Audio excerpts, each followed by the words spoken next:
Surnommée la perle des lagunes, la ville d'Abidjan, la capitale économique de la Côte d'Ivoire, est constituée d'une dizaine de communes dont 8, à l'exclusion d'Adjamé et d'Abobo, ont en commun le partage des bordures de la lagune ébriée. Au nombre des 8 communes, on peut citer Yopougon, Plateau, Atekoubé, Cocody, Treichville, Marcory, Koumassi et Port-Boué. La particularité de la commune de Port-Boué qui retient ici notre attention est liée au fait qu'elle est ouverte à la fois sur la mer et sur la lagune.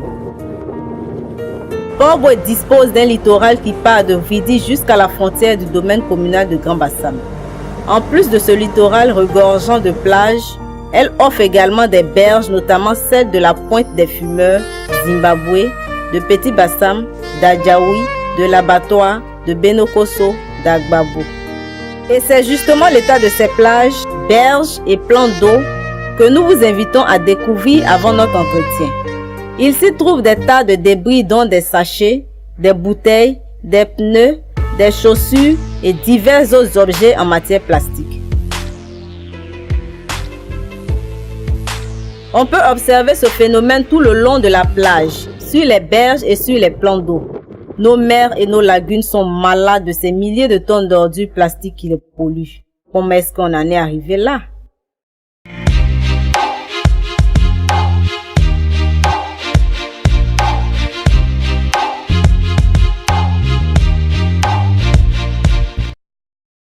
L'activité humaine est responsable de la présence de tous ces déchets.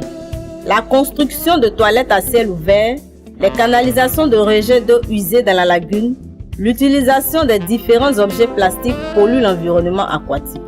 La pression démographique et l'urbanisation anarchique sont des facteurs à prendre en compte pour certaines des causes ci-dessus énumérées. Toilettes à ciel ouvert, canalisation pour des rejets directs d'eau usée dans la lagune. L'indisponibilité de bacs à ordures, mais aussi des véhicules de ramassage de ces ordures, ouvre une porte au recours aux eaux lagunaires pour se débarrasser des déchets produits. Nous utilisons effectivement dans notre quotidien de nombreux articles, à savoir des emballages pour faciliter le transport des produits, des bouteilles et des sachets d'eau, des gobelets, des pailles, des chaussures, des sacs. Ces objets sont la plupart du temps en matière plastique. Le problème se situe au niveau de ce qu'on en fait après les avoir utilisés. Nous les jetons sans nullement nous préoccuper de l'endroit où nous jetons, où ces ordures plastiques peuvent finir leur parcours et des conséquences de ces gestes que nous considérons banals.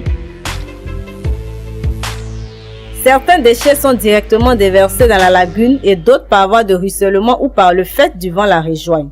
Par le biais du canal de Vidi et sous l'effet des différents courants, ces ordures peuvent arriver jusqu'à la mer. Comme conséquence à déplorer, on peut évoquer la dégradation des écosystèmes, les pollutions des eaux avec tout ce que cela comporte au su de l'importance de l'océan pour notre vie à tous.